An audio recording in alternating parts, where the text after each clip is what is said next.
Hi guys, magluto tayo ng adobong puso ng saging na may gata. Nagisa nga lang ako ng bawang at sibuyas at ang aking sahog ay binabad na baboy kaya kulay orange. At pagkatapos nga nung nilagyan ko lang ng kaunting toyo at inilagay ko na ang puso ng saging. Kanina nga pala, pagkatapos ko itong hiwa-hiwain, nilamas ko muna ito sa asin at pagkatapos ay hinugasan ko mabuti para mawala yung kanyang dagta. Madali lang naman to, lulutuin lang natin ito na parang adobo, nilagyan ko rin ng durog na paminta at ng laurel.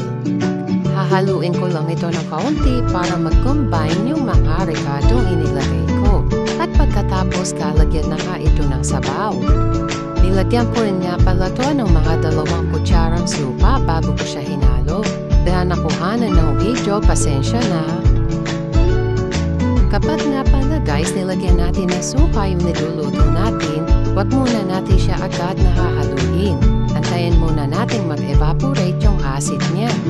Ayan, nilagyan ko pala siya ng pampalasa na magic sarap at itong gata mix. Pero syempre, mas maganda kung fresh gata ang ilalagay natin yung nabibili sa palengke para mas lalong creamy yung ating iluluto. Ayan, nilagyan ko rin ng asin dahil medyo natabangan ako sa kanyang lasa. Haluin lang at okay na.